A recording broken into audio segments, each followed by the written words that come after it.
En un mundo que cambia, donde todo se vuelve confuso y complicado, lo mejor es conversar. La Cuarta Estación, sin filtros ni caretas, con el periodista Alex Biber. Más que una entrevista. Hola, ¿qué tal? Bienvenidos a el último capítulo de La Cuarta Estación, sin filtros ni caretas. Hemos dedicado la gran cantidad de capítulos a hablar del arte. Hemos tenido a grandes actores, Willy Sembler, la Teresita Reyes, Daniel Muñoz, Fernando Clige, harta gente que nos estuvo hablando del arte. Y mi sueño era tener como cierre un personaje de lujo en materia cultural y artística en este país. Así que le doy la bienvenida, absolutamente emocionado, a mi querido Silvio Rodríguez, Silvio Cayosi. Oye, yo no tengo nada de lujo, ¿eh? Pero eso es un lujo. Y me gustaría, nosotros aquí sin filtro, sin careta, siempre ahondamos en la parte de origen, vamos más allá del técnico, vamos a la persona. Y tú eres un lujo. ¿Tú sientes que eres un lujo en la historia cinematográfica de este país? Ojalá que nunca se me ocurra pensar en eso, porque de ahí a transformarse en un ególatra de M, no, jamás me pongo a pensar al revés. Siempre he querido estar distante de lo personal, ¿eh? O sea, mi interés ha sido hacer cosas en lo que me gusta, que es el cine, y nunca mirarme a mí mismo. Yo creo que uno se destruye cuando se mira a sí mismo. Pero algo tiene que haber, o algún momento de toma de conciencia del personaje que está significando la historia, porque si bien es cierto, hoy día hay una suerte de desconocimiento, quién dirige qué, quién está detrás de una historia, por razones que después vamos a conversar seguramente, pero tú perteneces a una época donde todo el mundo sabía quién era Silvio Cayosi y conocía cada uno de los premios que estaba recibiendo. Eres, creo, si la memoria no me falla, el iberoamericano más premiado en la historia del cine.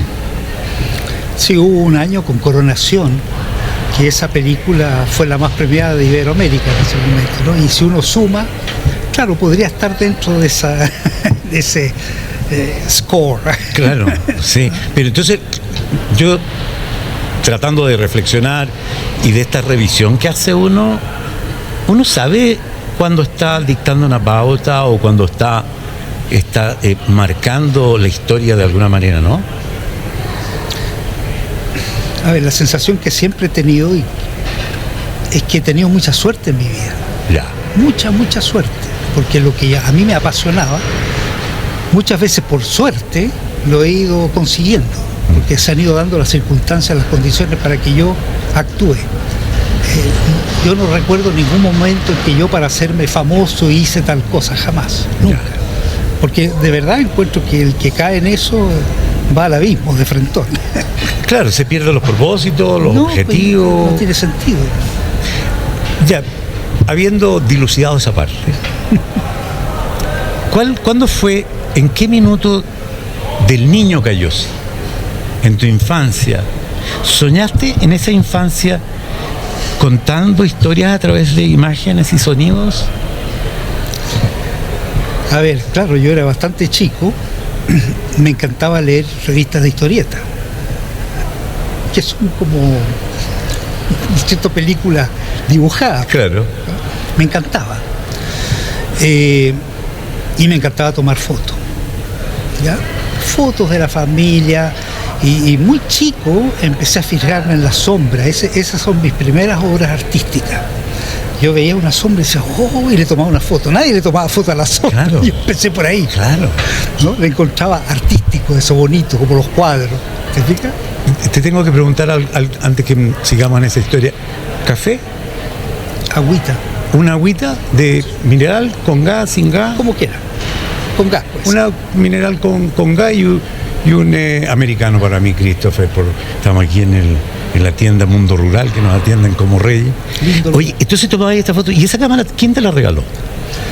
Oh, esa cámara estaba en mi familia. Varias cámaras. Era la cámara de mi madre, que le gustaba tomar fotos, pero esa no me la dejaba usar porque era muy buena. Entonces usaba una cámara muy básica que tenía un tío mío. Ya.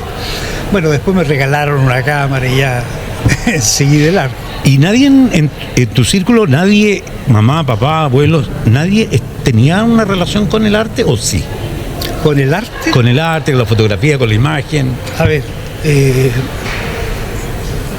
eran admiradores mis padres de la cosa artística. Mi madre era admiradora de la poesía y mi padre admirador de la música principalmente y de todo lo que fuera arte de alto nivel, ¿no? Pero más que eso, no, en realidad. Como anécdota te puedo contar que mi abuelo materno era un español muy loco, pero muy loco. Podríamos estar 2 horas contando. Yeah. Yo me acuerdo de él. Y dentro de las locuras que él hacía, fue proyectorista de cine. Entonces, y también fotógrafo de plaza. Así lo conocí yo, como fotógrafo de plaza. Mira, con este cajón. Cajón.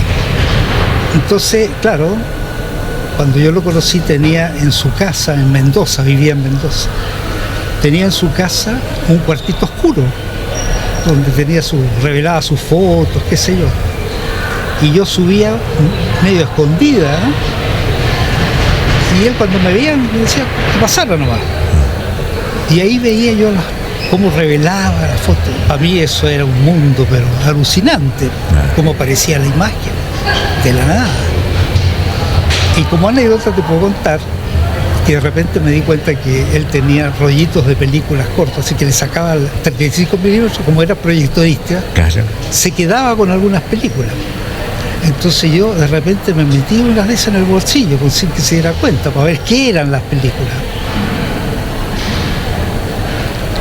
Era una niña desnuda en una laguna. Así que te puedes dar cuenta de mi interés por el cine es por ahí. Pero una maravilla, es lo que algunos estudiosos de la genética hoy día llaman la epigenia, estos genes que saltan del abuelo a los nietos. Salto, claro. Y probablemente tu fascinación haya partido Quizá. con esas niñas desnudas en ese celuloide. Pero ¡Qué yo creo maravilla! que fue más mi padre que siempre de chico me hablaba del arte, me hacía ver cosas creativas. Yo creo que más fue él que Que la otra cosa. Ya. Tu papá tenía una fábrica. Sí, Tu papá tenía una fábrica sí. de... De picles, de ají, salsas de ají, eso. Y él te hablaba de arte, él te transmitía esto. Sí, por supuesto. Es que a él le encantaba todo lo que fuera artístico. Ya. Sobre todo la música, como te dije. Ya. ¿Ah? Le encantaba la ópera. Ya. Entonces yo por ese lado, desde chico, muy chico, tenía algo de cosa artística en mi familia, sí, ¿te fijas? sí. Me mostraba, me llevaba a ver. Bueno, y por supuesto me empezó a llevar a ver películas. Claro. Y ahí yo, digamos, si no me llevaba el día domingo al Teatro Metro, donde Ese daban... en bandera. En bandera. Sí. Donde daban dibujos animados y daban documentales para los niños. No, yo le armaba un escándalo si no me llevaba. Y ahí estamos hablando, ¿teníais 7? Claro. 7 a los 7 años, más o menos. Claro. Y comienza a transcurrir tu vida y de repente saltas, me quiero ir a Estados Unidos a estudiar cine. ¿A qué edad fue eso? Esa fue una historia, A ver. te la voy a contar. Porque nunca pensé yo estudiar cine, porque en aquellos años estudiar cine no existía. Claro. Yo había pensado estudiar medicina. De hecho, cuando salgo del colegio, ya había hecho algunas peliculitas así entre amigos del colegio. Había hecho varias películas. Pero eran aficionados. Entonces nunca pensé en estudiar cine, porque no, en Chile en esos años era una locura eso. Claro. Bueno, ¿y qué fue lo que me pasó? Que un compañero del colegio un día me dice, oye, vámonos a Estados Unidos, bueno, cuando estaba muy de moda las motonetas, las lolas de pelo largo, rubio, era la moda, el rock, Claro. todo eso. Sí, claro, podríamos ir a estudiar allá, pero ¿qué? Le dije yo. Bueno, me dice, la profesión del futuro, pues, bueno, administración de empresas. Administración de empresas, la profesión del futuro. Mira. Y yo le digo, ¿cómo voy a estudiar eso si yo soy pésimo con las matemáticas? Pésimo, no importa, weón. Hablemos con nuestros padres y partamos para allá, weón. Bueno, entonces Le digo a mis padres, y con la idea ellos eran muy avanzados para la época. Ya. Era la época en que todos los padres querían que sus hijos estudiaran medicina, ingeniería, qué sé yo. Y yo les hablo de ir a Estados Unidos, todavía no tenía claro de estudiar qué. Ya. Pero que íbamos a ir con mi compañero al Instituto Chileno Norteamericano a ver las universidades para ver qué podía estudiar. Claro. Y ahí se produce la magia de mi vida, que yo estiro la mano alta, me acuerdo, estaba lleno de catálogos de las universidades en Estados Unidos, saco un catálogo de alguna universidad, no sé cuál, lo abro y se abre en la página Escuela de Cine y Televisión y me quedo congelado y le digo a mi amigo, sí, voy a ir a Estados Unidos, pero lo que yo voy a estudiar es esto. ¡Qué maravilla! Fue así de es violento. La magia del universo Magia actuando. completa, sí. No, así de fuerte, así de potente. Y entre este Silvio que tenía esta conexión con el abuelo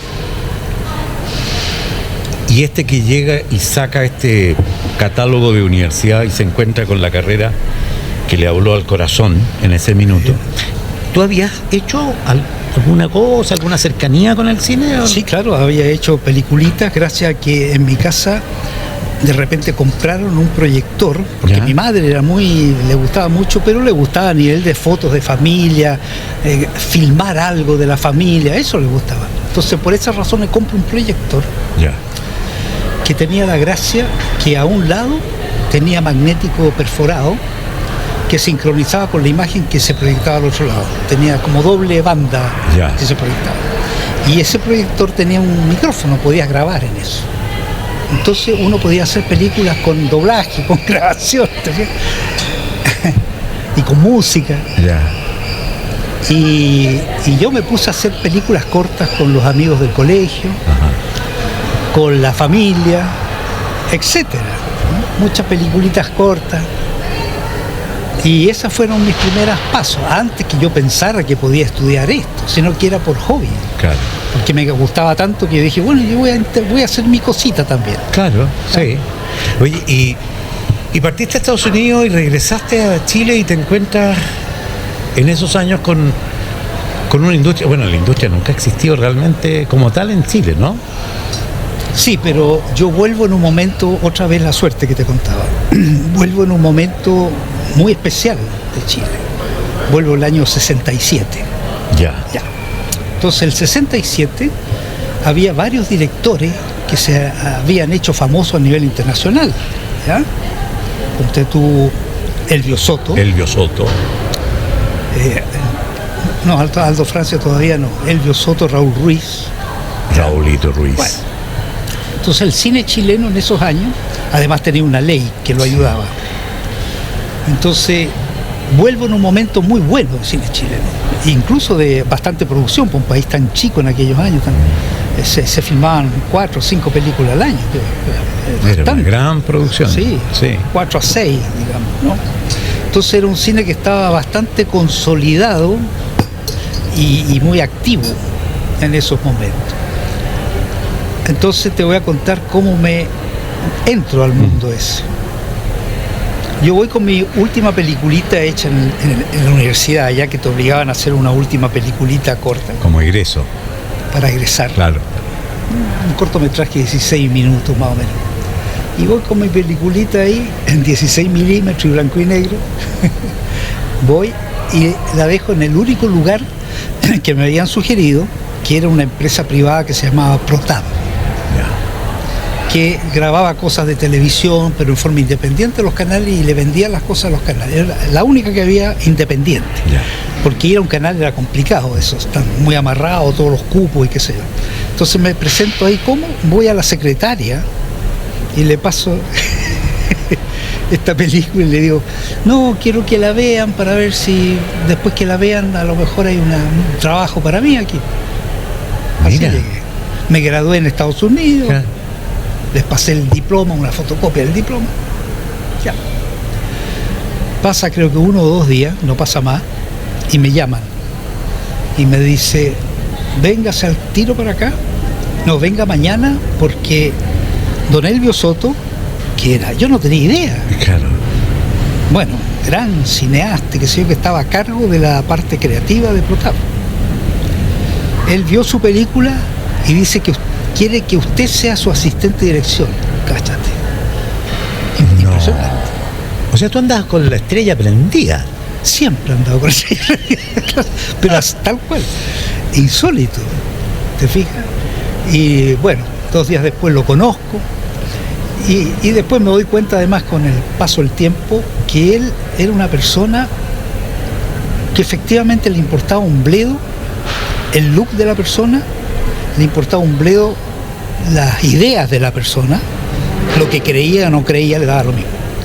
Lo único que le interesaban eran las obras. Claro. Entonces él lo hacía siempre. Entonces él vio mi película y dijo, no, yo quiero que él sea mi asistente de dirección. Increíble, ¿eh? Claro. Qué notable. Notable. Qué notable. Y que él vio era un personaje muy notable. Sí, pues. Sí. Sí, fue siempre un personaje especial, distinto. Sí. Entonces, esa es tu entrada al mundo cinematográfico chileno, que estaba en un buen momento, según lo que me describes tú, en ese año. Y de ahí los pasos se complicaron con la llegada de la dictadura.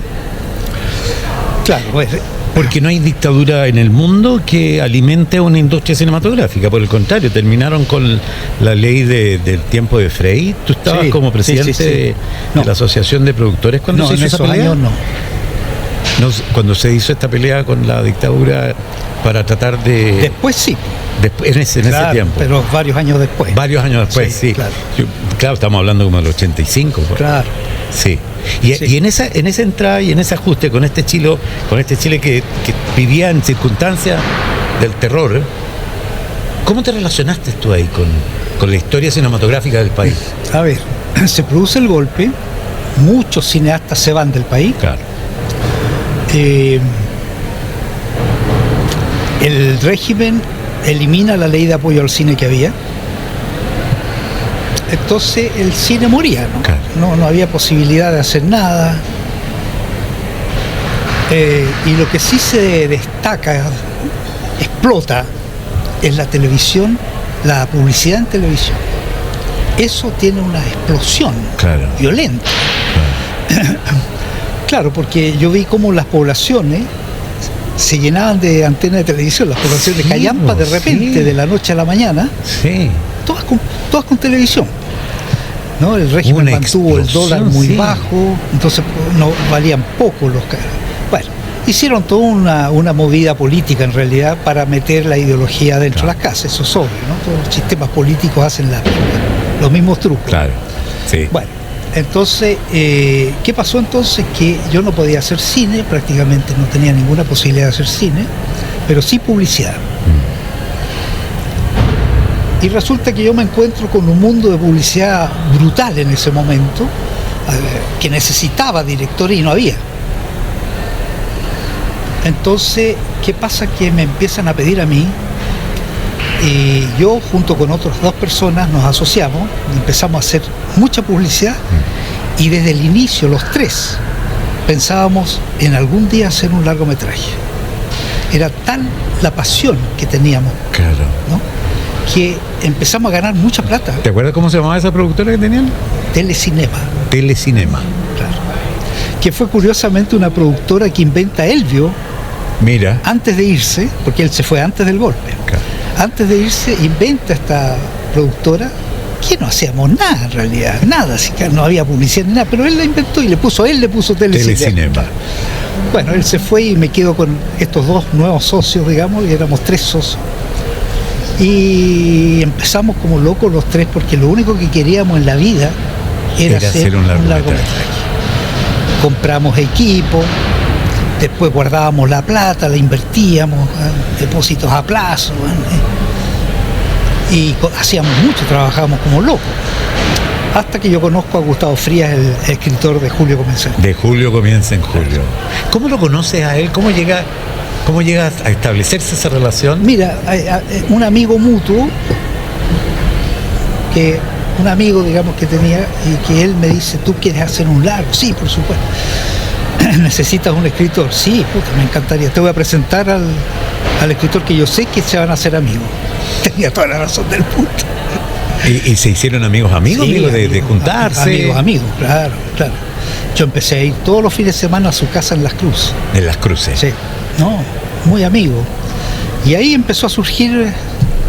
Julio comienza en julio. Comenzó. Una de las películas más icónicas en la historia del cine, maravillosa, extraordinaria, con unas actuaciones increíbles, en que yo me acuerdo que descubro esa película, veo esa película y ahí comienzo yo a seguirte hasta el día de hoy.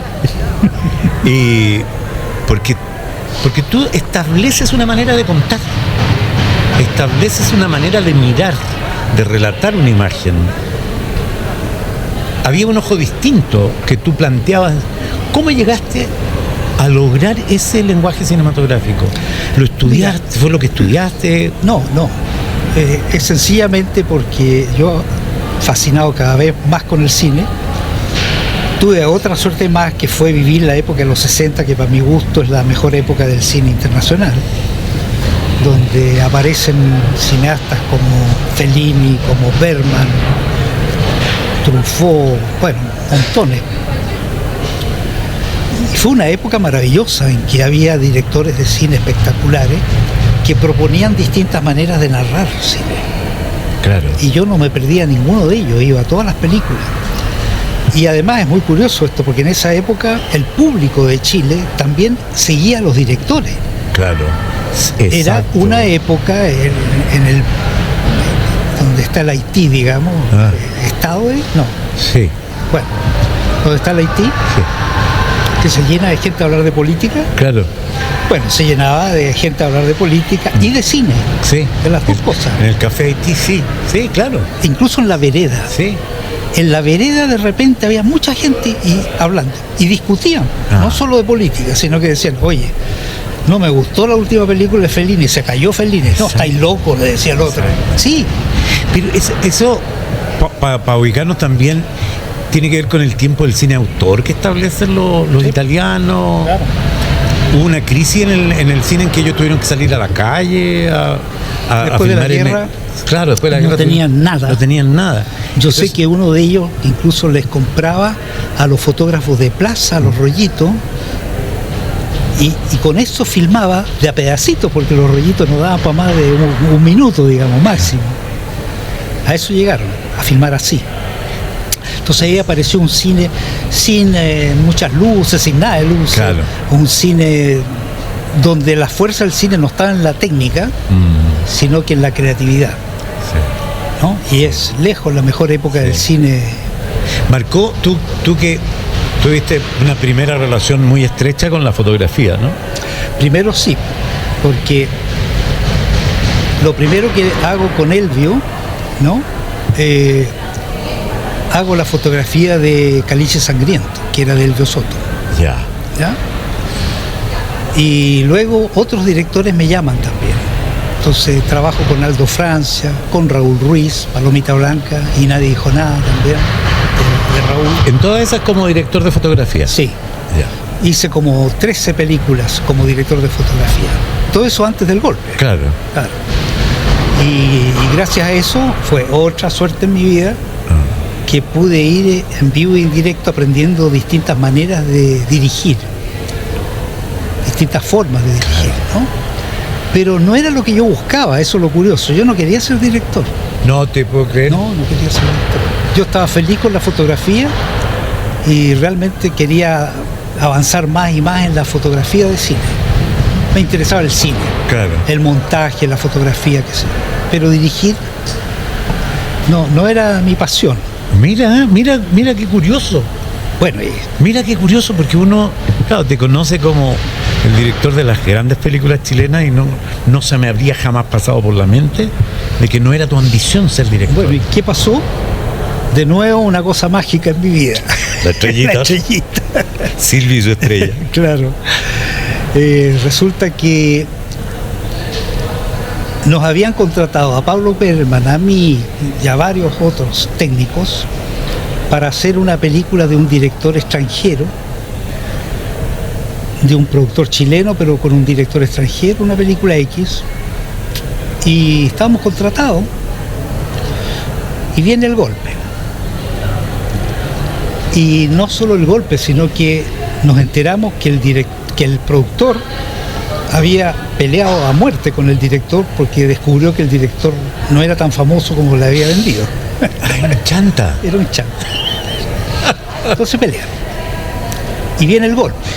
Mira la combinación de elementos. Un par de semanas, no sé, 2 o 3 semanas después del golpe, cuando ya se podía entrar al centro, nos juntamos.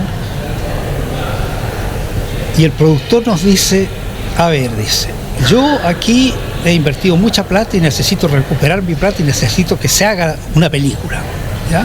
Entonces aquí tengo la cámara arrendada, tengo el celuloide importado, traído de afuera, tengo todo. Lo único que me falta es alguien que dirija y digamos, alguien que dirija y una historia. O sea, no le faltaba nada. No tenía la historia. No tenía ni la historia ni el director.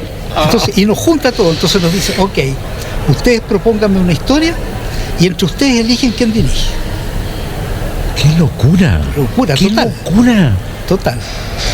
Y ahí nos quedamos solos, todos estábamos, imagínate, un momento en que todos queríamos hacer película, bueno, un momento donde no se podía hacer película, Claro. A partir de ahí no se podía hacer película, pero veíamos que iba a ser difícil, pero teníamos un productor con el material, con todo.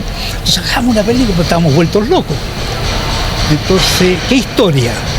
Y alguien por ahí cuenta la historia que había escuchado de la vida real, que es la historia de A la sombra del sol. A la sombra. A la sombra del sol. Esa película. A la sombra del sol. sombra del sol. ¿Y quién dirige esto?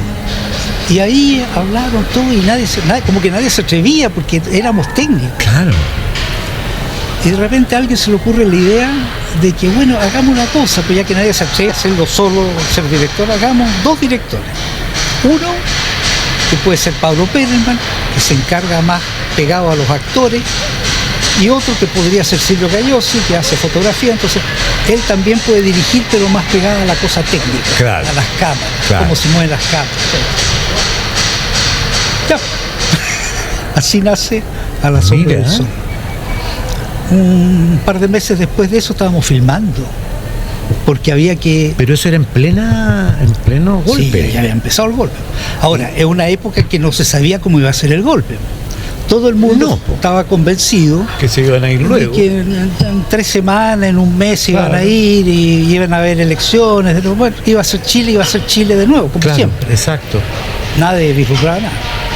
Entonces partimos apurados para que no se vaya a echar para atrás nuestro productor. Claro. Y con esta historia que es de la vida real, pero no teníamos nada escrito, habían escuchado esta historia. O sea, ni siquiera teníamos mucha claridad de que era real la historia. Ya. Entonces partimos a Antofagasta y son así a buscar los diarios de la época. Y no encontramos nada, hasta que de repente encontramos por ahí una notita así chica con la historia de esta violación de unos fugitivos de Calama a unas niñas, y que el pueblo va después y toma la justicia por su mano y los mata con la única bala que tenía. Y aparece la notita chiquitita en un diario antiguo, antiquísimo, pero no menciona dónde. Habla de un pueblito en el altiplano. Podía ser cualquiera. Puede ser cualquiera. Ahí partimos a buscar el pueblito en el altiplano. Visitamos varios pueblitos. Eso fue, lo grabaron. ¿Dónde fue que lo filmaron? Eso en Caspana. Caspana. Y bueno, y después de ver muchos pueblitos, pasamos por Caspana y dijimos, ya no podemos seguir porque tenemos que filmar, bueno, no podemos seguir. Y miramos Caspana y ahí todos estuvimos de acuerdo que ese lugar era ideal para la película. Qué sé yo. 3 semanas después que ya estábamos filmando y ya el pueblo nos había adoptado, ya Claro. confiaba en Eso nosotros. ocurre en el norte, sí. Recién ahí nos empezamos a enterar de que había sido ahí la historia. No Y que había 3 o 4 sobrevivientes de la historia. No te puedo Claro. creer. No, otra magia. El universo haciendo su Entonces magia ahí de con nuevo. Pablo dijimos, a ver, entonces no pongamos nada el típico letrero al final de la película que dice esta historia es verdadera. No. Entrevistemos A los sobrevivientes. Eso hicimos. Y sin saberlo, de alguna manera, si tú ves hoy día la película, en esa época es una película que al hacer eso, para mi gusto, Sí. vas a hacer una película que se adelanta a un género, a una forma de hacer cine que se puso bastante de moda después, Sí. que era, ¿no es cierto?, el documental ficción. Exacto. ¿No? Sí. Es curioso. Oye, qué maravilla. Y tú sigues con esta estrella prendida y encendida en tu proceso de ser la figura que eres en el cine. Tengo que avisar que es como las teles antiguas que decían, no ajusten su televisor, son errores de origen. Estamos con un montaje que no presupuestado, entonces hay un martilleo que seguramente se va a colar en el audio. Están, tengo entendido, montando algo para un acto de las pymes mañana y absolutamente no presupuestado en el tema. Pero en fin, volvamos a este proceso de cómo te construyes en el cine. Pasa esta película y viene tu encuentro y tu amistad con Gustavo Fría, y nace la idea de Julio comienza en julio. Una película maravillosa y que relata, no sé si algo de la cultura de la época en que los padres ayudaban en el inicio sexual de los hijos. Es anterior, porque la película es 1917. 1917. Cuando todo el poder económico está en la tierra, en los terratenientes. Es otra época, no en los industriales. Ya. Mi padre eran industriales. Tus papás eran industriales, claro. Esto es anterior a eso. Muy anterior. Que se movían los latifundistas. Claro, 1917, claro. ¿Y cómo llegas a esa...? ¿Por qué vas a esa época a buscar una historia? No, eso ocurrió de la siguiente forma. Primero, a Gustavo le digo, mira, Gustavo, tratemos de hacer, que todos queremos hacer una película, pero no sabemos qué sé yo. El problema que tenemos es que tenemos algo de plata, pero no tenemos plata para hacer una gran película. Plata que hacías tú con los comerciales. Claro. Entonces le digo, tenemos que buscar algo que justifique, por un lado, el que sea en blanco y negro, y por otro lado, algo que no sea más allá de 30 minutos. Pensábamos hacer un mediometraje. Ya. 40 minutos máximo, mediometraje. Esa era nuestra idea. Mira. Y ya. Entonces buscamos historias, sí, no, pero esto es muy caro, esto es una superproducción y así, no vamos rechazando. Y de repente Gustavo saca una página manuscrita que tenía metida por ahí, eso, y me lee la página manuscrita porque se acordó de repente que él había escuchado la historia del final de Julio Comienza en Julio.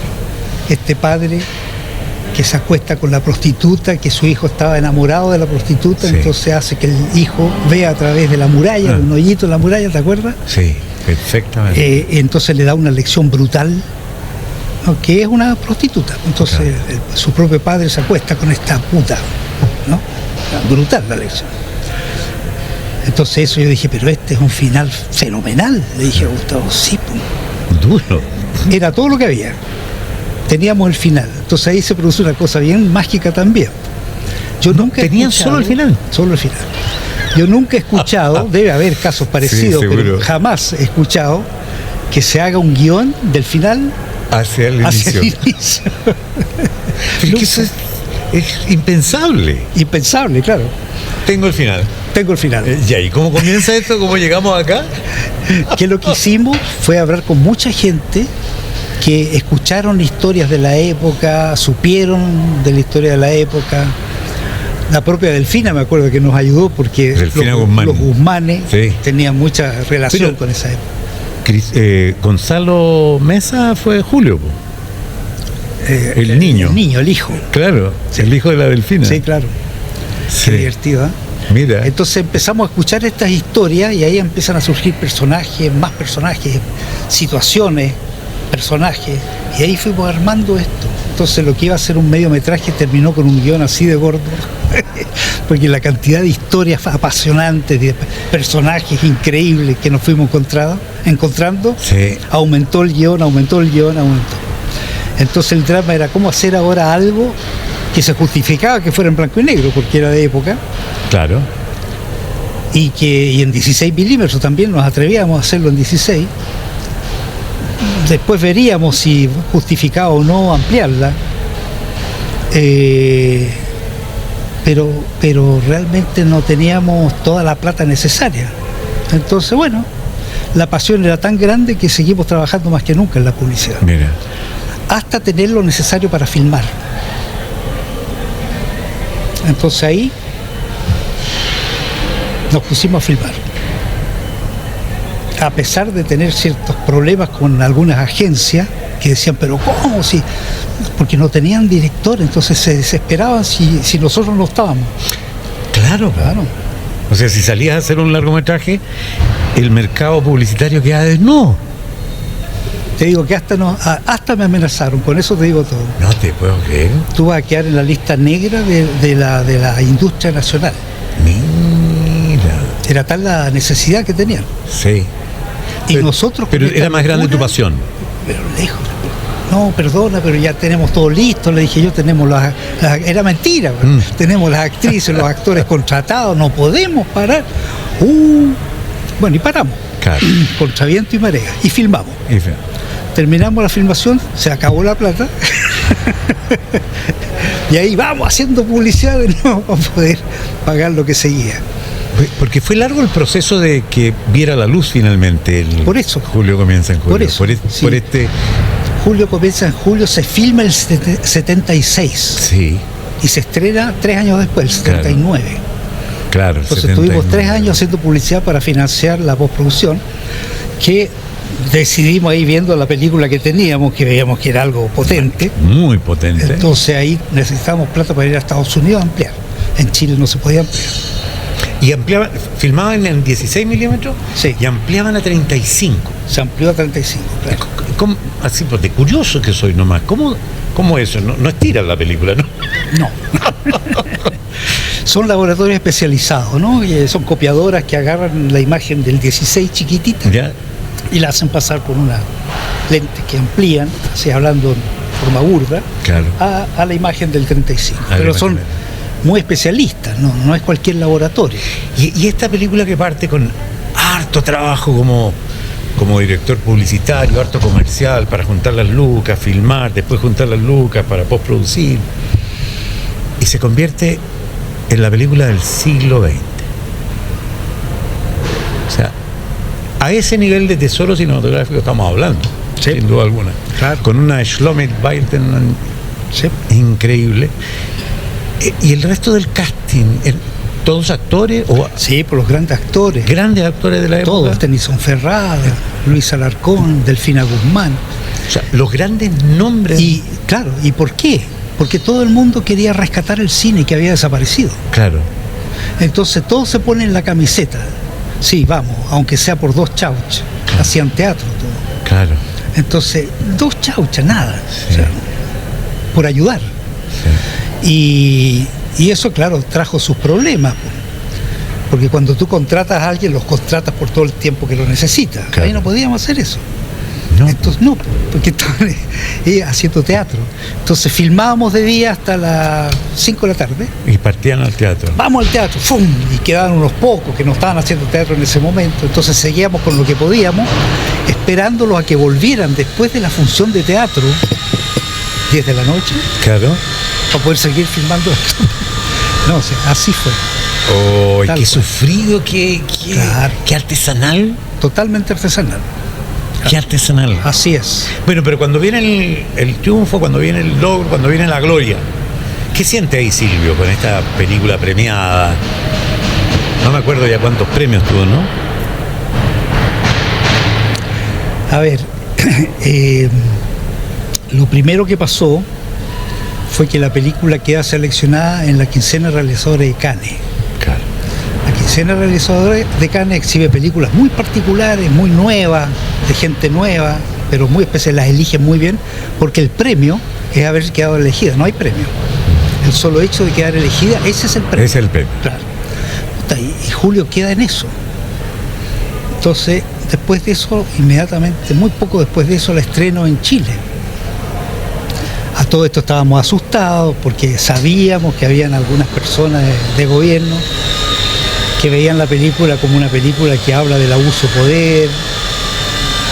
Entonces, se sentían un poquito identificados. Que nunca le hicimos con ese sentido. Claro que no. Pero, era una conducta del latifundista de la época. Claro, pero si tú estabas el año 73, o 76 en este caso, 79 cuando se para el estreno. Claro, claro. Estaba sensible el tema. Sensible completamente el tema, claro. Sí. Bueno, pero la verdad es que lo que sí hicimos cuando íbamos haciendo el guión es autocensurarnos por culpa de la dictadura. Yeah. Por suerte fue una cosa nomás, porque como estábamos describiendo una sociedad chilena, un mundo chileno, en esa sociedad que describíamos en Julio Comienza en Julio, hay un personaje que era muy importante y no está, que el militar. Sí. El militar era importantísimo en esos años, sobre todo el militar, los nexos entre el terrateniente, que está con el político, con el alcalde, sí está, pero no está con el militar. Sí. Y eso es una autocensura decidida, porque sabíamos, poníamos un militar ahí, la película no existía. Claro. No, olvídate. Sí. Oye, estamos revisando la historia de Silvio Cayosi, su relación con el cine, con estas películas maravillosas, pero también con una relación tremendamente importante en el mundo del cine publicitario. Yo sostengo que no tienen que ver una cosa con otra más allá de la estética. Nada, casi nada. Porque una cosa vende producto. Ni siquiera la estética. Ni siquiera la estética. Porque la estética va en función de qué es lo que se quiere vender. Claro. Entonces, no es lo mismo. No es lo mismo. La estética de un largometraje va en función de cómo son los personajes, que es muy distinto. ¿Cuál es la psicología de los personajes? La casa de una persona tiene que tener mucho que ver con la psicología de esa persona. Exacto. Entonces, todo es distinto. Pero tú logras, en alguna medida, y yo creo que ahí estuvo el aporte al mundo cinematográfico del publicitario, tú logras contar historias en 40 segundos, en 45 segundos. Logras introducir personajes, logras introducir psicología entre medio de productos. Bueno, ¿cómo lo hiciste? De nuevo, la magia, volvemos a la magia. Como el cine publicitario, en televisión y en cine también, pasa a ser de primer nivel de venta, mucho más que la radio, mucho más que los diarios. ¡Pum! Saltó a primer nivel. Entonces necesitaban contar historias que impactaran a la masa de la gente. Y no sabían cómo, porque las agencias de publicidad tampoco tenían expertos en cine. Entonces, claro, inventaban, no siquiera inventaban una historia, inventaban un eslogan para el producto y una situación, podrían estar tomando tecito para vender té. Claro. A ese nivel de obviedad. Claro, sí. Entonces, ¿qué me pasó? La suerte hace que en ese momento yo empiezo a hacer cine publicitario para hacer plata y recuperar y poder hacer largometrajes. Entonces yo tenía chipe libre casi, cosa que hoy día no existe. No. Chipe libre como director a hacer un poco lo que se me ocurriera a mí. Ya. Entonces yo veía la cuestión y decía, sí, claro, pero aquí podríamos hacerla más divertido esto. Mira, pongamos a una familia y les inventaba todas las historias. Ya. Y me decían, fantástico. Y confiaban en mí. Claro. Entonces yo tuve una tremenda suerte de poder hacer efectivamente cosas narrativas, a veces cómicas, cosas sentimentales, con una cosita corta. Claro. Contar una historia en un pedacito así, ¿no? Sí. Hay varios aportes que yo logré rescatar en el tiempo en que yo me involucré con el mundo comercial. Por ejemplo, de las cosas que yo rescato, que tú tenías una forma de una toma, porque tú hacías además el montaje, tenías una moviola en Luis Taller Ojeda,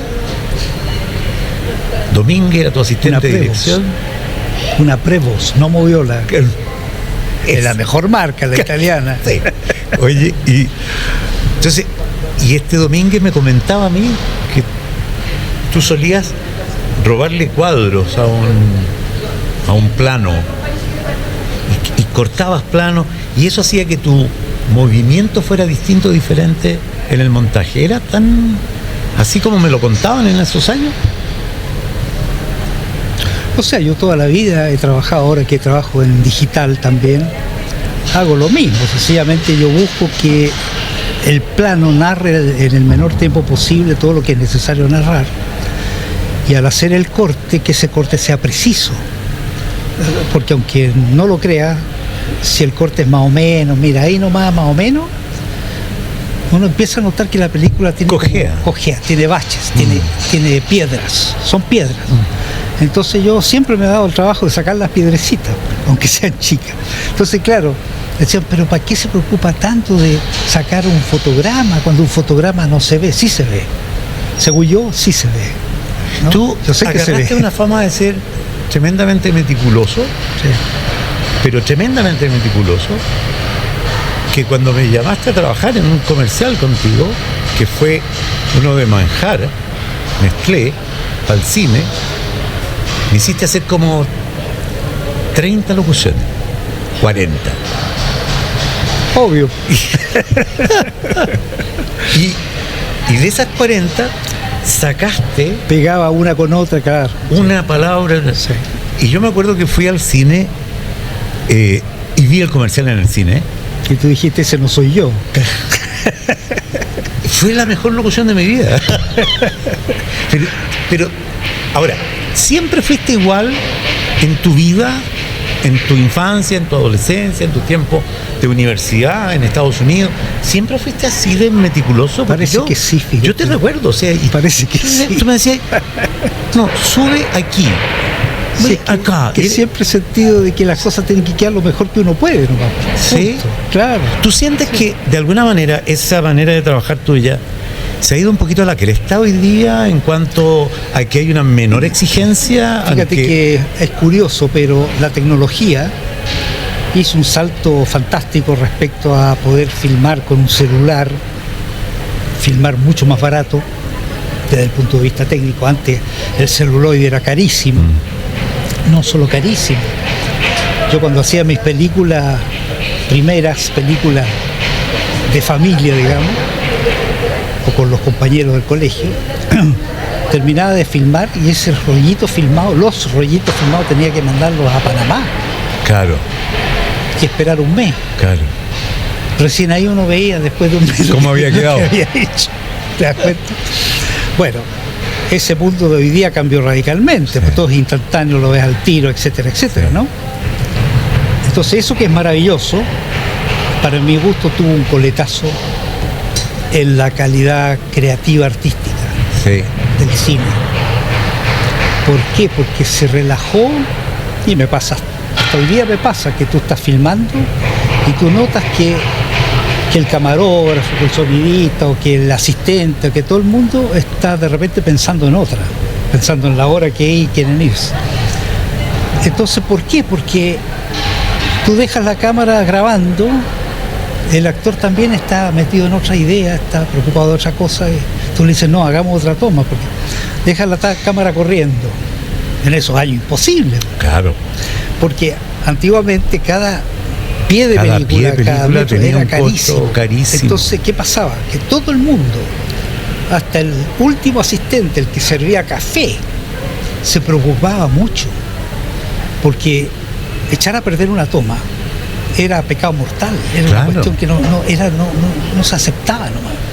No es que apareciera nadie con un látigo, no. Sí. Pero era que estaba metido en la gente. El cine era algo que había que hacer con los recursos que había. Entonces había que Cuadro a cuadro, perfecto. Perfecto. Entonces esa concentración en todo el mundo, en los actores, en los técnicos, en todo el mundo era absoluta. Eso cambió hoy día. Sí. Entonces hoy día el mismo actor, tú de repente estás filmando y lo mira y te das cuenta que está pensando en otra cosa. Entonces corten, o no, sigan nomás con la cámara y tú le hablas y mientras tanto la cámara está moviéndose. Claro. Y le hablas para Claro. que se meta en la situación que el personaje tiene que tener, Sí. el pensamiento que tiene que tener el personaje en ese Pero yo, siendo un poquito más crítico, si se quiere, amén de lo que tú señalas que es una cosa que está como apoyada por la tecnología, este relajo, digámosle así, pero tengo un amigo, Daniel Vega, que también fue director de fotografía. Danielito hizo varias cosas, hicimos varias cosas juntos. Y él me decía, porque nos gusta mucho el teatro. Tenemos un grupo que vamos siempre al teatro. Yo hago videocolumnas de las obras que voy a ver. Y él me decía, el teatro está cada vez peor. Ah, mira tú. Los actores están cada vez peor. Así, ¿eh? Una mirada muy crítica. Eso me sorprende a mí porque el teatro no tiene Claro, pero este problema claro, entre comillas. ¿Te fijas? hay como una actitud de que yo hoy día hago lo que quiero sin respetar escuelas, sin respetar tradiciones, sin respetar conductas, qué sé yo, la dramaturgia. Entonces, Daniel, él insiste, es que la desaparición de los críticos Ya. hace que la propuesta teatral, en este caso, esté relajada. Mira. ¿Crees tú que eso ocurre también en el cine? Porque hoy día, No, en el cine ocurre más por lo que te decía yo. por la cosa tecnológica. La cosa tecnológica en donde todo el mundo sabe, los actores, que se puede repetir y que la cámara siga corriendo, no da lo mismo. Entonces se produce un relajo natural, te fijas, de que no es tan grave equivocarse, Sí. por ejemplo, ¿no? Antes no, era pecado mortal, que te obligaba a cada uno a tener una concentración absoluta. En cambio ahora no. Pero a mí Pero me lo ha que me pasado, cuentas es Silvio, otra cosa, eso tiene que ver más con una situación cultural, claro, ¿no? Claro. La cultura, Claro. el modo de ser de una sociedad. De eso me estás hablando yo. No el tiene- modo de ser. Claro. Pero eso mira, a mí me pasa con algunas películas que veo ahora. Por ejemplo, yo veo una película tuya, o de un cine de autor, o de un italiano, o de un Ridley Scott, que ya tienen una cierta escuela dentro, Sí, ¿no? pero va cada vez peor. Claro. Entonces, y se enfrentan a esto. Y veo esta otra cantidad de películas B que le llaman, que hacen, ¿no?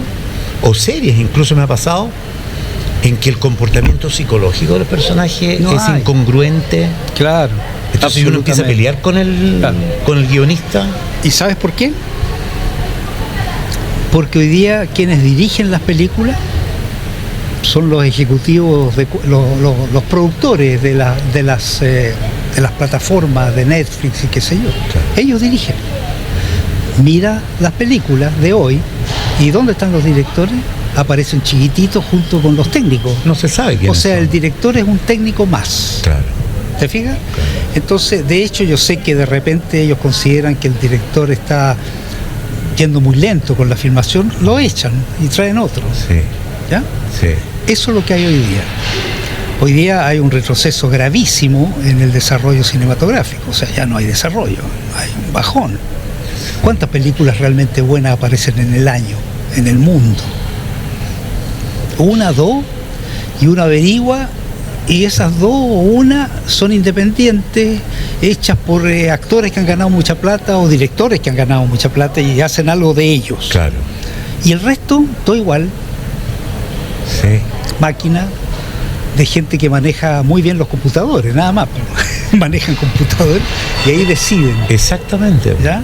Y la No, es inteligencia tremendo. artificial que está haciendo. Y si a eso le agregas que se ha metido mucho la política, no estoy hablando de un partido político, el concepto de política en toda esta cuestión.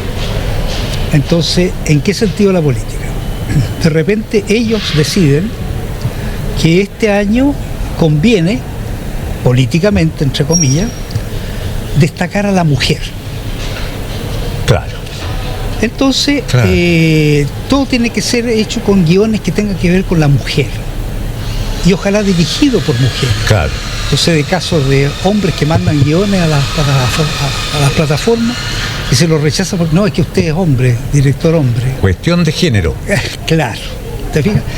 Y el otro año pasa a ser entonces la necesidad de tener trans, Claro. según las modas que ellos quieren implementar. Entonces, ¿qué es lo que está pasando? Está pasando que los jóvenes realizadores, cuando empiezan a pensar en hacer un guión, saben que la situación es así y por lo tanto saben que si hacen otra cosa que ellos tienen adentro de ellos, que no tienen nada que ver con la moda impuesta, porque son modas impuestas, ni siquiera son naturales, entonces no pueden hacer lo que ellos quieren hacer. Entonces tienen que escribir un guión que esté en la onda, claro, para que tenga una posibilidad de recibir fondos, de recibir producción de alguna plataforma. Entonces te das cuenta que en su origen está destruido el sistema. Sí. Así de claro, en su origen. ¿Quién puede hacer algo realmente digno si no le gusta lo que está escribiendo? Claro. Yo creo que el arte en general tiene que ver con una vinculación entre el espectador y la obra que sea, teatro, cine, cuando esto es desde el corazón al corazón, es desde la emoción a la emoción. Sí. Pero hoy día ya casi no quieren emociones. Si tú ves las películas, evitan todas las emociones. ¿Qué son las películas hoy día? Un conjunto de disparos, balazos, de estrangulamientos, de descuartizamientos, o de situaciones en donde alguien jode a otro. Claro. Alguien destruye a otro. Claro. Da la sensación que estuvieran preparando la guerra. Da la sensación. Y están preparando soldados en todo el mundo. Esa es la sensación que yo tengo, porque no me da otra explicación esto. Y lo terrible, porque antiguamente habían distintos productores. Tú podías ir, este productor no te gusta, te vas a otro, y habían productores distintos.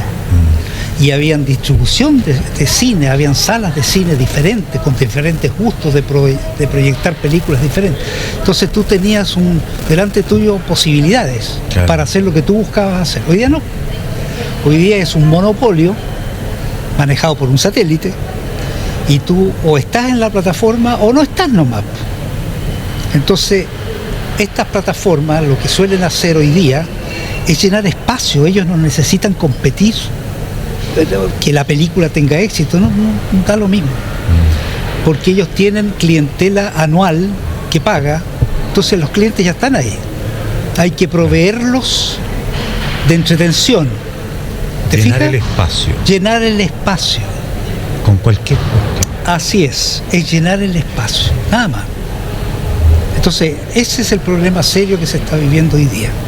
Ahora, ese llenar el espacio es llenar al ser con cosas triviales, alejándose del principio, qué sé yo, lo que tú decías, preparándonos para tener una imagen de una guerra que es pareciera factible. Ser que están preparando a la gente para ser buenos guerreros, ¿no? Porque hay una cuestión de la neurociencia que dice como lo que tú alimentas las neuronas es con eso con lo que la neurona convive. O sea, cuando así tú ves que yo mato a alguien, sí, o lo juego, la neurona no sabe que es mentira. Sí. Entonces hay una preparación, claro, intrínseca al interior del ser. Y eso de que no se sepa que es mentira, con la inteligencia artificial va a ser cada vez peor. Llega un punto en que no se sabe si es verdad o es mentira. Claro, entonces, sí. ¿Qué es verdad y qué es mentira? Eso es lo más grave de todo, ¿eh? Sí. Que va para allá la cosa. Y estamos entrando en una era de la desconfianza. Sí, pues. A propósito de eso. Y tú sabes que me enteré de un par de... Bueno, está lo mismo, fuera de Chile, que unos políticos habían estado como un par de semanas defendiendo y hablando así furibundamente sobre una cosa que había aparecido, no tomando partido, alegando. Y después de 2 semanas se sabe que está hecho con inteligencia artificial y que todo era mentira. Entonces el periodista le pregunta a estos mismos: oiga, ¿y qué dice usted ahora que después tuvo 2 semanas favoreciendo una cosa que era mentira completa? ¿Sabe la respuesta? ¿Qué es lo que dijo? ¿Qué imbecilidad dijo? No nos importa que sea verdad o mentira. Lo que nos importa es el tema. No le importa que sea verdad o mentira. Ese es el futuro que nos espera. Exactamente. ¿Te das cuenta? El mundo de la posverdad. Sí, eso es. El mundo de la posverdad. Oye, y con esta visión tuya, con todo esto, en algún minuto quisiste ser constituyente para poder rescatar la cultura y ponerla en el lugar que corresponde, porque nos estamos yendo a la... Así es. A la Z, no a la B. Nos estamos yendo a la Z con el tema de la cultura. Cada vez hay menos presupuesto para la cultura, cada vez hay menos apoyo. El capitalismo se está comiendo al concepto de fondos para la cultura. Los otros sistemas están lo único que proponen son dictaduras. Entonces, claro. Es una locura todo. ¿Cómo ves tú, de pitonizo, Silvio, cómo ves tú el futuro del cine en Chile? Porque hablábamos al inicio, conversábamos de que la juventud se está volviendo a interesar. Sí. O sea, yo creo que la única esperanza que yo siento está justamente en los jóvenes menores de 21 para abajo, digamos. Porque las reuniones que yo he tenido con grupos de jóvenes así últimamente, he quedado sorprendido, muy sorprendido, porque ellos llegan en silencio total mirando el suelo. Sí. Siempre. Y yo les hablo, y empezamos a hablar, les hablo, y de a poco, después de mucho rato, empiezan a soltarse y empiezan a no tener susto. Yo creo que es una generación que está asustada, con toda razón, según como lo veo yo. Es una generación que tiene susto. Pero mi experiencia con ellos ha sido maravillosa, porque después que pasan el periodo del susto y empiezan a darse cuenta que pueden conversar y hablar y expresarse, oye, es gente que sabe, tiene todo tan claro, todo lo tienen sumamente claro, a veces más claro que yo. Es impresionante, yo he estado impactado con eso. ¿Y este susto, a qué crees tú, o a qué lo atribuyes tú? ¿Es un susto al sistema? ¿Es un susto a esta nueva generación Z que todo lo cuestiona? Y sí. No sé cómo expresarme, no sé cuándo decir, qué decir, y a quién decírselo. Ese susto. Claro. El nacer en un mundo en que la televisión, todos los medios de comunicación, de padre a hijo también, te están diciendo, no, tú tenés que ser el mejor, weón. Y si no, cagáis al otro para ser el mejor. Ojo, eso se está enseñando. Sí. Entonces, si el susto de no ser el mejor, de no llegar a ser el más poderoso, de no llegar a ser más que el papi, es un tremendo susto. Si a eso tú le agregas la funa, que frente a los otros tú dices algo que a los otros les parece ridículo y te empiezan a funar. Es una sociedad monstruosa, sí, que nosotros no vivimos y ellos viven eso. Cualquier error que cometan en una miradita, en cualquier cosa, los van a funar. Los propios compañeros los van a funar. ¿Te fijas? Sí. Entonces ahí están los sustos que son brutales. Sí. Pero mira, yo creo que eso lentamente va a ir desapareciendo, no estoy seguro de eso, y da lo mismo para dónde vaya el mundo, pero ellos se van a ir quitando ese susto y va a surgir una generación ya más adulta que creo que va a ser fantástica, de verdad. Creo que va a ser la generación que mejore este mundo que va al colapso, va de cabeza al colapso. Sí, yo soy pesimista. Sí. Lo más probable es que no pase. Claro, si uno pone probabilidades, no. Sí. No va a haber cuando yo observo, me acuerdo de todas esas civilizaciones que supuestamente existieron antes que la nuestra, que se extinguieron. Me da la sensación de que es como un loop, ¿no? Generaciones que alcanzan una tecnología sí, pero mira, yo pienso lo mismo, ¿no? Viene la tecnología, vienen de los romanos, que sea, llegan los bárbaros, los funan, porque los funaban en las murallas, sí, haciendo, ¿cierto? Lo leí. Bueno, y se destruyen. Sí. Dan chipe libre para darle gusto a los delincuentes. Sí. Curiosamente, ¿te suena eso? Para darle gusto a los delincuentes, para que los delincuentes voten por ellos. Claro. Entonces chipe libre y crean leyes que les permiten hacer lo que quieran, y a los ciudadanos no. Empiezan a pasar todas estas cosas raras y se destruye todo el sistema entero. Pasó en Roma, siempre ha pasado, pero algo pasa con el ser humano que tiene un olfato, pareciera, si tú ves la historia en general, caen a lo peor y luego de lo peor unos poquitos renacen, olfatean y empiezan a aparecer generaciones que olfatean lo malo y aparece algo maravilloso después, ¿no? Siempre ha pasado eso mismo. Sí, entonces, sí. Algo hay en el ser humano, sí, de una necesidad, parece, ¿no? De repente dejar de creer lo que les han informado desde chicos. Claro. y empezar a hacer algo nuevo. Claro. ¿No? Ese es un poco. Reinventar, Sí, mirar la comunicación de otra manera. Claro. Plantearse el mundo de otra manera, pero lo que tú dices es muy cierto, o sea, sí, es cuestión de revisar la historia y vamos a ver que siempre están los abusados y los abusadores. Siempre, claro. Nunca ha sido distinto. Pero imagínate las dictaduras brutales romanas que hubo, y primero egipcias, después romanas, griegas, romanas, unas dictaduras brutales, pues, que los romanos llegaron a crucificar personas cada 50 metros a lo largo de la Vía Apia, que llegaba hasta la costa y que tenía una distancia un poquito más corta que de aquí a Viña, unos 80 kilómetros. Cada 50 metros había alguien muriendo para que todo el mundo que caminara por ahí los viera. Claro. Llegaron a ese nivel. Y a pesar de eso, la gente se rebeló. Y después hicieron otro tipo de dictadura, por supuesto. Y no para. Y no para. Y no para. Claro. En tu filmografía, ¿cuál sientes tú que políticamente, dado el momento que vivía el país con la dictadura, es como que sentiste que te comprometiste más con ello? Sin duda alguna, cuando empezó a surgir la idea de la Concertación. Ya. Sin duda alguna. Con la democracia, en pocas palabras. Ajá. ¿No? Con la democracia. Entonces ahí, claro, todos nos juntábamos, todos participábamos de esa idea de que Chile tenía que ir a una democracia. ¿Ya? Y a participar de todo lo que significara oponerse a la dictadura de una manera inteligente, no estúpida, hasta que se logró volver a la democracia. Claro. Y gracias a eso, mira qué curioso, el renacimiento que tiene Chile, después de ese bajón brutal de dictadura, de falta de libertad total, qué sé yo, viene la democracia, llega el periodo de la Concertación y en pocos años Chile pasa a ser el país más desarrollado de Latinoamérica. Claro. Es impresionante, ¿no?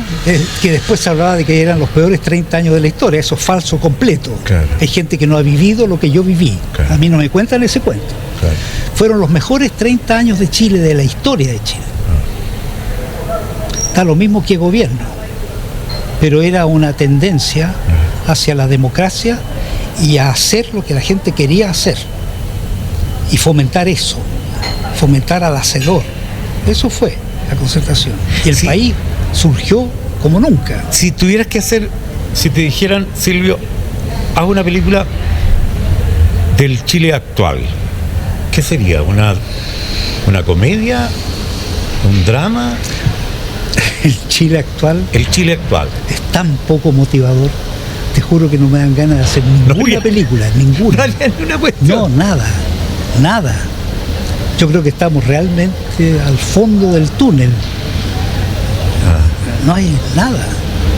Es algo totalmente sin esperanza, una cosa patética, ridícula. Todos los días basta ver la televisión y vas viendo las cosas ridículas que aparecen. Yo no veo tele. Hace 5 años que no. Te salvaste. Sí, yo sí sigo viendo televisión. Tú ves sigo viendo las noticias, con la esperanza de que de repente haya. Yo dejé 5 años. No, es un desastre. Sí, es un desastre. Sí, no se puede creer en nada ni en nadie, etcétera, etcétera. Exactamente. Y eso es grave para un país, gravísimo. No, y cuando los ves inflar cosas que no tienen trascendencia alguna, dan vergüenza. Dan vergüenza, y dan vergüenza ver las manipulaciones que hacen para tratar de, oye, estos mareos, y no se dan cuenta que todo el mundo hoy día cacha esas cosas, se da cuenta. Claro. Todo el mundo se da cuenta, se ríen. Y todavía no el poquito que maneja las cosas no se da cuenta todavía de eso. La gente está en otro nivel, mucho más arriba que ellos. Es salvaje. Bueno, en fin, dejémoslos ahí, que sigan en su mundo. Nosotros seguimos el mundo del cine. Si yo te llevara al espacio de tener que elegir cuáles son las 3 películas de tu vida, cuáles son tus 3 hijos favoritos, ¿cuáles serían? De todas las películas que he visto. De todas las que has hecho tú. En primer lugar, Fellini 8,5, que ha sido siempre mi gran película de todos los tiempos. ¿Fellini? 8,5. 8,5. Tú sabes que yo, cada vez que voy a filmar una película, le pego una mirada a Fellini 8,5 de nuevo. No para copiar, pero para hacer. Pero Fellini 8,5 la hiciste tú. ¿Ah? Esa la hiciste tú. No. No, pues te digo yo, 3 hijos tuyos, 3 películas películas de mías. tu filmografía. Son todos hijos míos, todos bonitos. Pero tienes que elegir 3.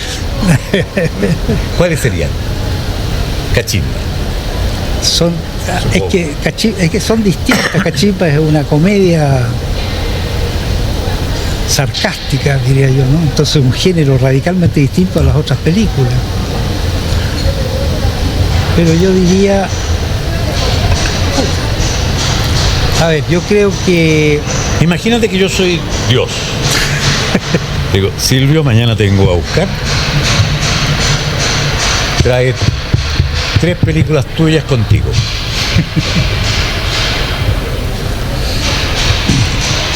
perdona, pero Dios es alguien que sabe de cine. Claro, porque si no sabe de cine, ¿Cómo habría escrito le todo llevo esto, no? otras películas.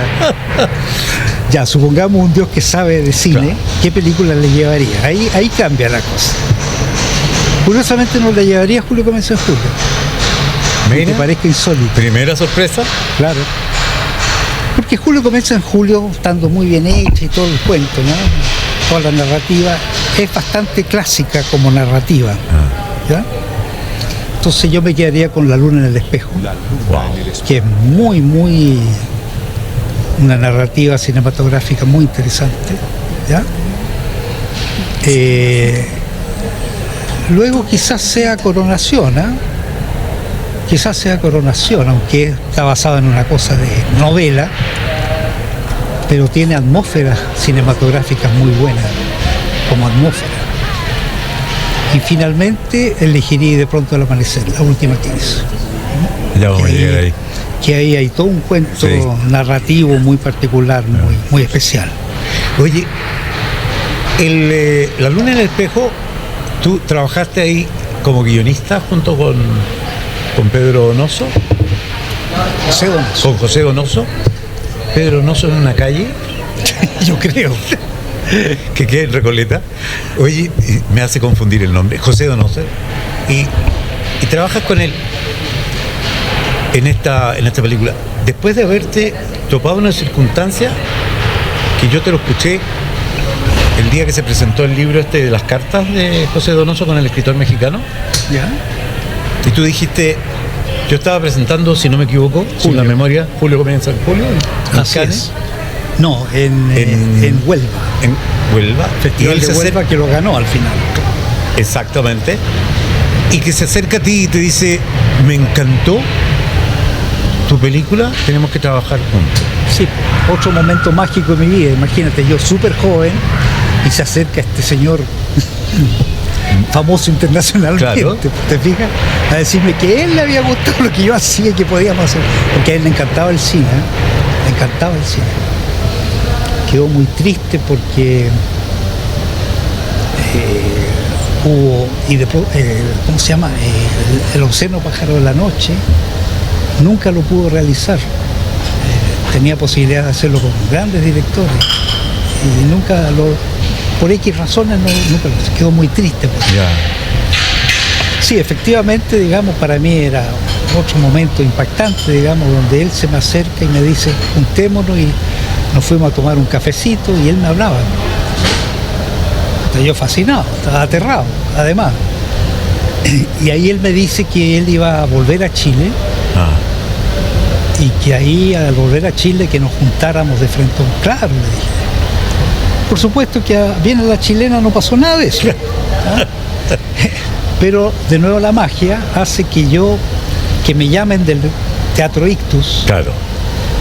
El Teatro Ictus en ese momento, Donoso ya había vuelto y le había regalado como 5 ideas para hacer cortometraje al Ictus. Ellos tenían un sistema de video, de mostrar cortometrajes y documentales en capillas o en centros de distintos lugares. Entonces tenían el proyecto de hacer varios cortos y Donoso le regala a Delfina. Esto terminó siendo un libro que publica después Donoso, 5 para Delfina, ¿te acuerdas? Ah, sí, sí. Son esas historias que él les regaló Claro. a Ictus. Ya. Sí. Entonces, una de estas historias ya ellos las estaban planificando y me llaman a mí. Y no solo eso, sino que me muestran en el Teatrito de Ictus ahí pequeñas escenas improvisadas por ellos, como teatro. Yo le dije, me encanta la idea, me parece fenomenal, pero yo la voy a agarrar y le voy a hacer cambios por todas partes porque la quiero hacer como cine. Sí, por supuesto, hazlo así. Y de ahí surge Historia de un roble solo. Ya. ¿Ya? Que después le hicieron obra de teatro también, con otro título. Sí.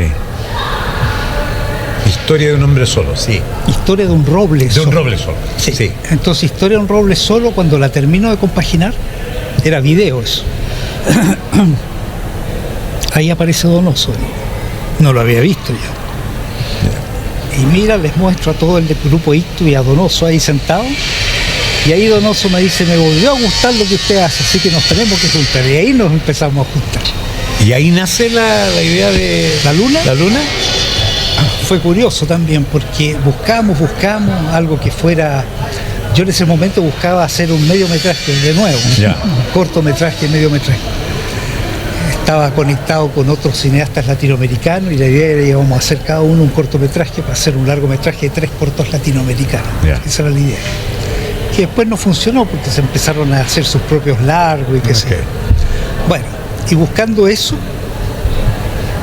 de repente Donoso no podíamos encontrar nada. Y de repente Donoso me llama a la casa un día sábado de haber sido. Me dice, véngase corriendo. Porque estuve en Valparaíso y se me ocurrió una idea. Yo partí corriendo, por supuesto.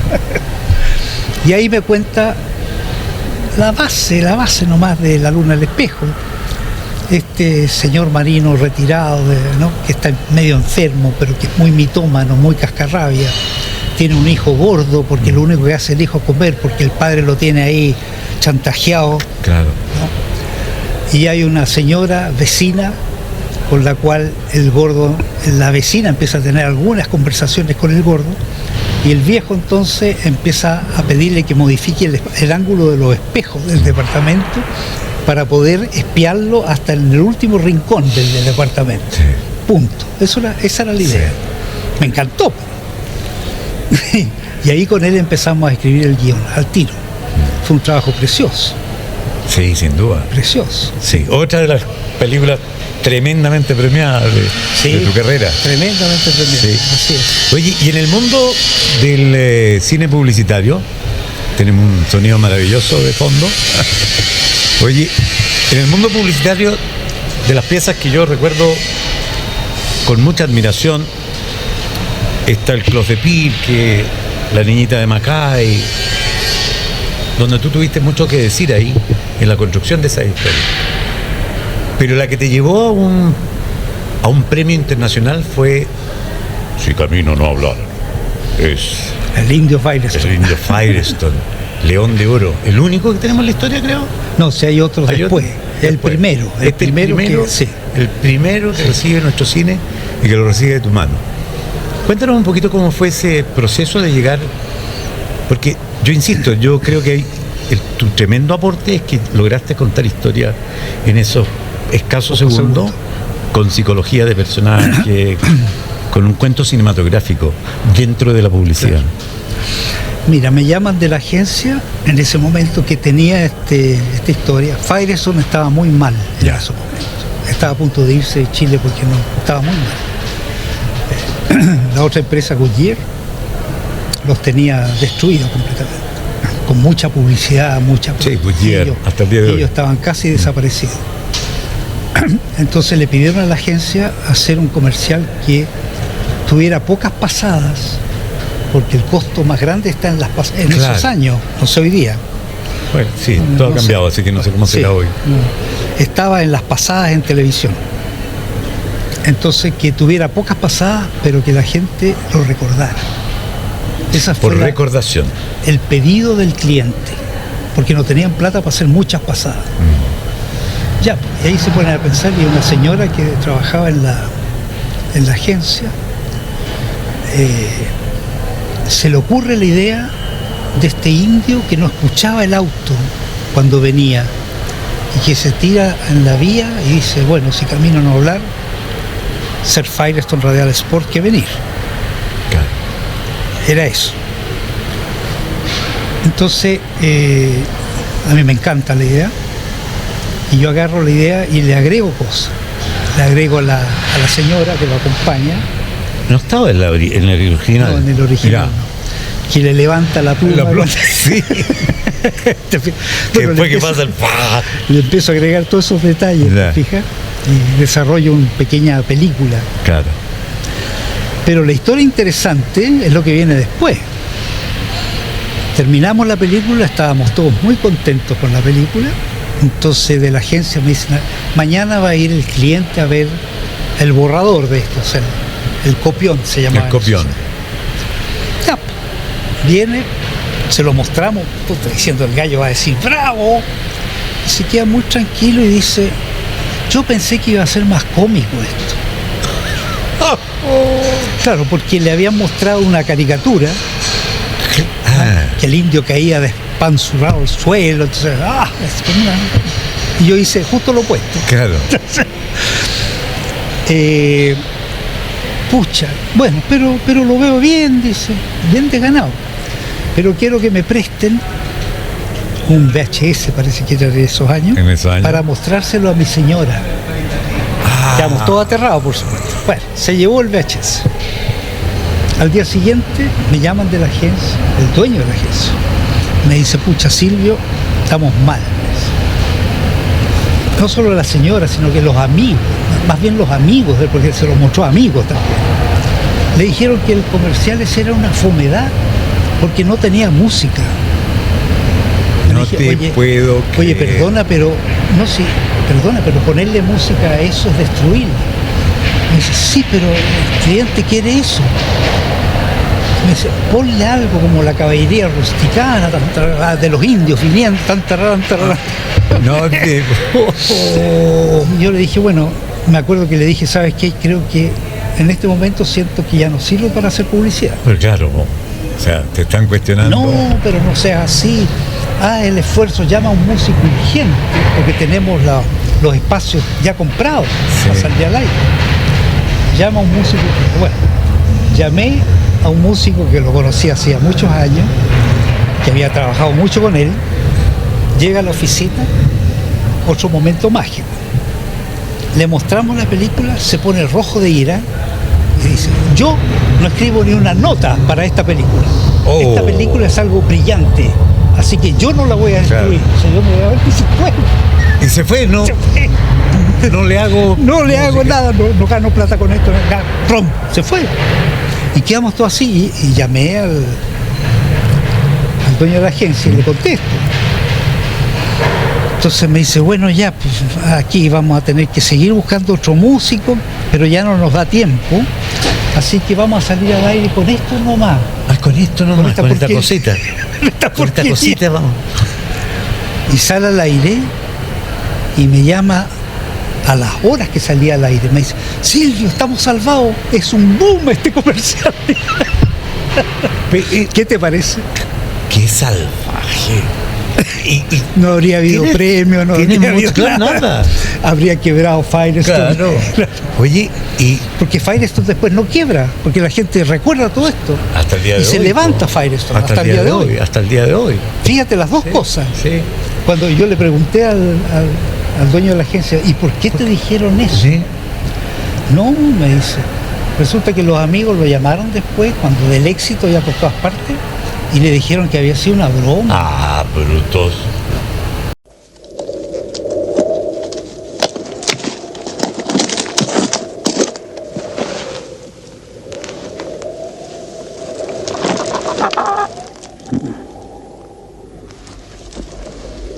Si camino no hablar, nadie venir. ¿Correr?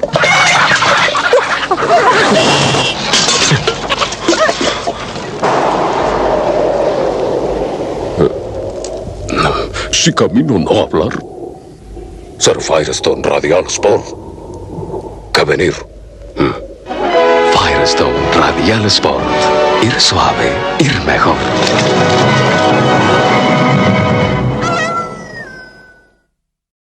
¡Qué brutalidad! ¿Tuviste muchas experiencias como esa con los clientes, con las agencias? Sí, muchas, pero esta yo diría que es la más potente. Para escribir un libro.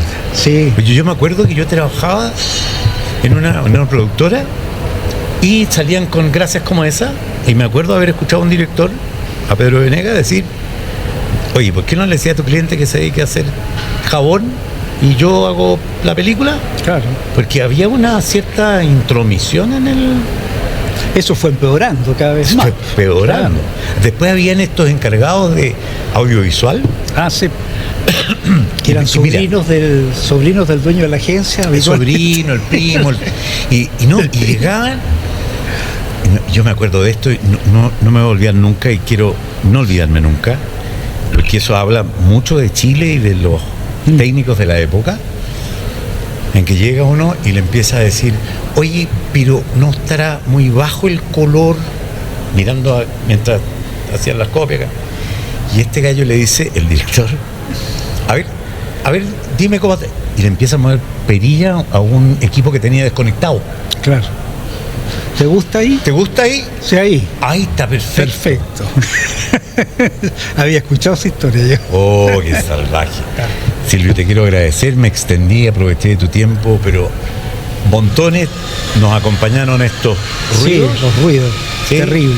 Nos acompañó lamentablemente, pero entendemos que la conversación estaba por sobre cualquier momento inoportuno. Queríamos dejarte como regalo. ¿Te gusta el café, me imagino? Sí. Bueno, aquí tienes un tazón para que tomes tu cafecito en las mañanas. Ah, mira, muy bien. Fenomenal. ¿Verdad? Radio Estación. Y agradecerte que hayas venido, genial, que te hayas dado el tiempo para conversar con los espectadores de este podcast, que, como te digo, se lo hemos dedicado casi íntegramente al arte. Estuvimos con tu hija, con Valentina. Sí. Te pelamos harto. Yo sé. No, yo lo vi el programa. Muy ¿Lo bueno, viste? Muy bien. Claro. Qué bueno que te haya gustado. Esta chiquilla va agarrando con todos los premios ya. Sí, pues. ¿Ah? Si volvió a ganar un premio ahora. Sí. Y sobre todo en esta película maravillosa que... y no podemos despedirnos sin mencionar algo al respecto, porque yo cuando entrevisto a la Valentina me entero recién y de pronto el amanecer. Ya. ¿Qué pasa con la difusión de las obras chilenas? Ah, no. Nada. No hay cómo arreglar, a ver, no hay dónde pelear. No hay. Cuando se exhibe, se estrena y de pronto al amanecer, entonces todavía estaba vigente un acuerdo que había con las cadenas, de que si era película chilena, podía salir en, no me acuerdo ya, 15 salas. Era un acuerdo que había. Ya, vamos haciendo las copias para 15 salas, cuando era todo el día hacer copias en 35 milímetros, color, toda la inversión que significa todo eso. Y cuando va a salir, me entero que los horarios que la pusieron era 10:30 de la noche, una película larga, 10:30 de la noche. Raro. 10:30 de la noche. Y después me enteré de por lo menos 4 personas que habían ido a ver la película y llegaban a comprar la entrada a las 10:30 de la noche a ver la película, y la que le vendía la entrada le decía: oiga, pero la película va a salir muy retarde usted con esta película, vea esta otra mejor. 4 personas me dijeron eso. Entonces yo entré justo con esa película en un momento en que había que destruir la presencia del cine chileno. Y el Fillero. Y es una película extraordinaria. Sí. Yo la vi gracias a que la Valentina me dijo dónde, poder verla, que es en una página que la vamos a volver a destacar acá, donde hay harto cine chileno, y vi la película y es extraordinaria el cuento, tu cámara es mejor que nunca, es bueno, como una superación esa tuya. película ganó el primer premio del Festival de Montreal a la mejor película del mundo. Sí. El Festival de Montreal, que era clase A. Sí. Y la Valentina ganó por la música. Claro. Y ahora ganó por esa otra película que hicimos como pequeña coproducción que se llama Caminemos Valentina. Caminemos Valentina. Que no tiene que ver con Valentina. Que no tiene que ver con ella. Yo pensé que en algún minuto, cuando yo me enteré de esa película, yo dije, Silvio le hizo una película a su hija. No, nada que ver. Una película argentina. ¿Cómo se van a sentir los otros hijos? Claro. No, y es una película argentina que además está basada en un hecho real de una monja que abusaba. Exacto, en Argentina. Sí, de las novicias. Claro. ¿Y cómo llegaste a esa colaboración? Porque yo conocía mucho tiempo al director y de repente él está asociado con otro productor argentino y ellos participaron como coproductores minoritarios en Cachimba.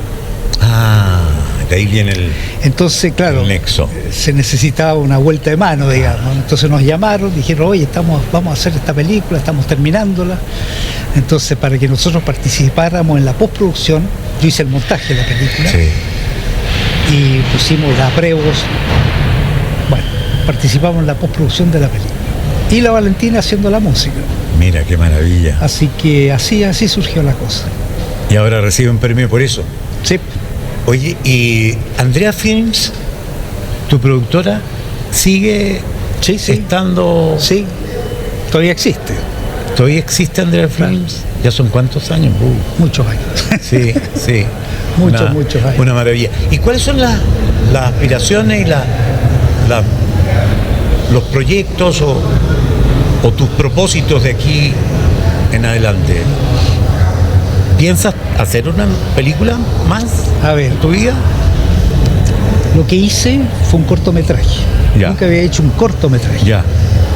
Eso que quedó muy lindo para mi gusto, muy lindo. Y estamos ahora presentándolo, a ver si queda en algún festival de primer nivel. Ojalá que quede. ¿Cómo se llama el corto? Se llama El viejo y el reloj cucú. El viejo y el reloj cucú. ¿Y dónde se puede ver? No se puede ver todavía porque queremos lanzarla a un festival importante. Te prohíbe mostrarla hasta que aparezca. Y después de eso, si queda en un festival importante, ahí la vamos a poder ver. La quiero ver. Bueno, Silvio, súper. Encantado de que hayas estado con nosotros. Un gusto, pues. En el último capítulo de La Cuarta Estación, con ruidos, con martilleos. Y todo eso. Y todo aquello que estuvimos revisando. Tendríamos que tener a Silvio por lo menos unos 3 programas más para poder abarcar todo el trabajo que significa su historia dentro del cine chileno. Los cinéfilos que nos siguen hoy día, los cinéfilos que están viendo este capítulo, de seguro conocen la historia y de seguro lo han seguido a través del tiempo. Los que no, los que tienen intenciones de contar historias a través de las imágenes, nútranse de la vida de Silvio, que es el maestro ideal para aprender a contar historias y a llevar esa cámara curiosa, eso de medio de ¿cómo le llaman a esto los que andan observando ahí? Voyeur. Los voyeuristas, ¿no? Voyeuristas. ¿Tú eres un poco voyeurista? No, es que lo que yo pienso que en el cine siempre he pensado que la cámara es otro personaje más. Que mira, ¿no? Es otro personaje que tiene que funcionar de acuerdo a lo que está pasando y cómo son los personajes, ¿no? Entonces, en algunos casos mira, en otros casos corta violentamente y picotea violentamente, y otros se queda estático de lejos mirándolo. Depende de esa es mi visión. La cámara es parte de lo que uno está narrando, es otro personaje más. Por eso. Ya, no sigo porque yo me entusiasmo. Gracias, Silvio, por estar. Bueno, y ustedes ya lo saben, este es el último capítulo de la temporada, pretendemos volver el 2025. Vamos a estar con algunas pildoritas musicales que les vamos a presentar este lunes. Atento, va a estar Luis Vega en el primer programa de corte musical de este fin de año. Así que eso, escriban, suscríbanse, vean los capítulos una y otra vez para que tengamos mayor rotación. Y a los maestros, gracias maestros por acompañarme en el último capítulo con Tarto Martillo. Que esté muy bien. Gracias por estar. Gracias a ti. Gracias. Para entendernos, para comprender, lo mejor es conversar. Fue La Cuarta Estación, sin filtros ni caretas. Un programa de conversación con los temas que interesan. Con el periodista Alex Baibel. Más que una entrevista.